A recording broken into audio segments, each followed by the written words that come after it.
ओशो नमन मित्रों, आज मैं आपके सामने एक ऐसा सूत्र लेकर आ रहा हूं जिसे सुनने के बाद आप आश्चर्य करेंगे, आप चौंक जाएंगे। जी हाँ, बिल्कुल। ये सूत्र ओशो के प्रवचनों से लिया गया है। ओशो के सबसे प्रसिद्ध पुस्तक संभोग से समाधि तक, सेक्स टू सुपर कॉन्शियसनेस। इन सूत्रों में ओशो ने बताया है कि अपने संभोग के समय को आप 3 घंटे तक कैसे बढ़ा सकते हैं, क्योंकि ओशो के अनुसार यदि संभोग का क्षण 1 मिनट तक टिकता है तो अगले ही दिन व्यक्ति फिर संभोग को ललायित होता है। अगर संभोग का क्षण 3 मिनट तक टिकता है तो व्यक्ति 7 दिनों तक फिर संभोग के बारे में नहीं सोचता। उसी प्रकार ओशो कहते हैं कि यदि संभोग का क्षण 3 घंटे तक हो तो व्यक्ति हमेशा के लिए संभोग से मुक्त हो जाता है और ब्रह्मचर्य को उपलब्ध हो जाता है। तो मैं आपके सामने ऐसे ही सूत्र को आज लेकर आने वाला हूं, तो आपसे निवेदन है कि इस वीडियो को पूरी तरह से देखिए, अंत तक देखिए, स्किप मत कीजिएगा, नहीं तो बहुत बड़ी चीज आपसे छूट सकती है। तो शुरू करते हैं। यह है हमारा हथियार संभोग से समाधि की ओर, और मैं शुरू करता हूं। कुछ थोड़े से सूत्र आपसे कहता हूं, उन्हें थोड़ा ख्याल में रखेंगे तो ब्रह्मचर्य की तरफ जाने में यात्रा सरल हो जाएगी। संभोग करते क्षणों में श्वास जितनी तेज होगी, संभोग का काल उतना ही छोटा होगा।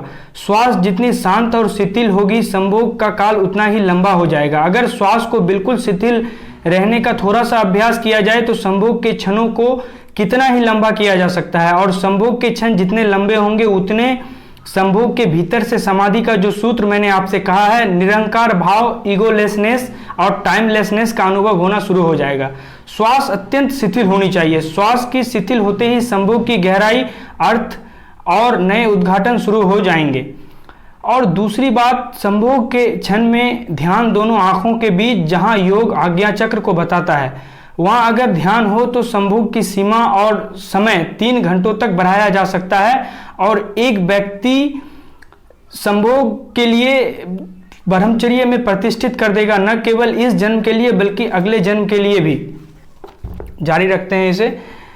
किन्हीं एक बहन ने पत्र लिखा और मुझे पूछा है कि विनोबा भावे के बारे में बता रहे हैं कि विनोबा तो बाल ब्रह्मचारी हैं, क्या उनको समाधि का अनुभव नहीं हुआ? मेरे बाबत पूछा है कि मैंने तो विवाह ही नहीं किया, तो मैं तो बाल ब्रह्मचारी हूं, मुझे समाधि का अनुभव नहीं हुआ होगा। उन बहन को, अगर वे यहाँ मौजूद हैं, तो मैं कहना चाहता हूं, विनोबा को या मुझे किसी को भी बिना अनुभव के ब्रह्मचर्य उपलब्ध नहीं होता। वह अनुभव चाहे इस जन्म का हो चाहे पिछले जन्म का। जो इस जन्म में ब्रह्मचर्य को उपलब्ध होता है वह पिछले जन्मों में गहरे संभोग के अनुभव के आधार पर, किसी आधार पर नहीं, और कोई रास्ता नहीं है। लेकिन अगर पिछले जन्म में किसी को गहरे संभोग की अनुभूति हुई हो तो इस जन्म के साथ वह सेक्स से मुक्त पैदा होगा।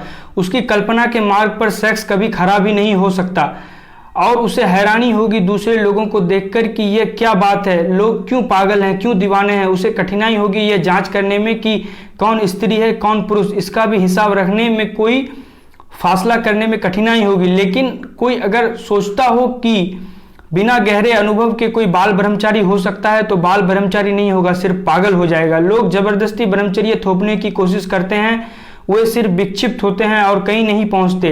ब्रह्मचर्य थोपा नहीं जाता, वह अनुभव की निपत्ति है, वह किसी गहरे अनुभव का फल है, और वह अनुभव संभोग का ही अनुभव है।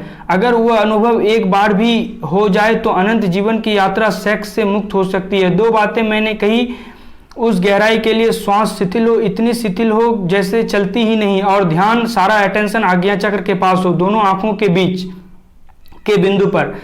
जितना ध्यान मस्तिष्क के पास होगा उतनी ही संभोग की गहराई अपने आप बढ़ जाएगी, और जितनी श्वास शिथिल होगी उतनी लंबाई बढ़ जाएगी।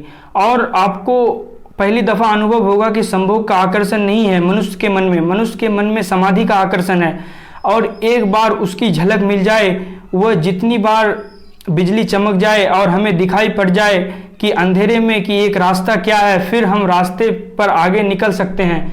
एक आदमी एक गंदे घर में बैठा है, दीवारें अंधेरी है और धुएं में पुती हुई है, घर बदबू से भरा है, लेकिन खिड़की खोल सकता है। उस गंदे खिड़की की में खड़े होकर वह देख सकता है दूर आकाश को, तारों को, सूरज को, उड़ते हुए पक्षियों को, और तब उस घर के बाहर निकलने में कठिनाई नहीं रह जाएगी।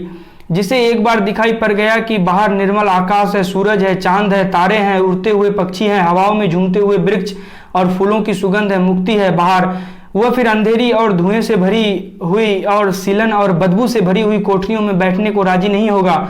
वह बाहर निकल जाएगा। जिस दिन आदमी संभोग के भीतर समाधि की पहली थोड़ी सी भी अनुभूति होती है, उसी दिन सेक्स का गंदा मकान, सेक्स की दीवारें अंधेरे से भरी हुई व्यर्थ हो जाती है और आदमी बाहर निकल जाता है। लेकिन यह जानना जरूरी है कि साधारणतः हम उस मकान के भीतर पैदा होते हैं जिनकी दीवारें बंद है और जो अंधेरे से पुती हुई है, जहां बदबू है, जहां दुर्गंध है, और इस मकान के भीतर ही पहली दफा मकान के बाहर का अनुभव करना जरूरी है।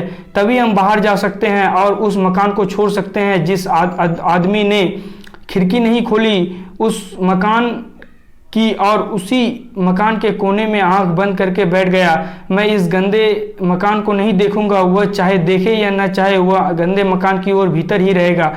जिनको आप ब्रह्मचारी कहते हैं, तथाकथित जबरदस्ती थोपे हुए ब्रह्मचारी, वे सेक्स के मकान के भीतर उतने ही हैं जितना कि कोई साधारण आदमी है। वे आंख बंद किए बैठे हैं, आप आंख खोले हुए बैठे हैं, इतना ही फर्क है। जो आप आंख खोल कर रहे हैं वे आंख बंद करके भीतर कर रहे हैं, जो आप शरीर से कर रहे हैं वे मन से कर रहे हैं, और कोई फर्क नहीं है। इसलिए मैं कहता हूं कि संभोग के प्रति दुर्भाव छोड़ दे, समझने की चेष्टा करें, प्रयोग करने की चेष्टा करें और संभोग को एक पवित्रता की स्थिति दें।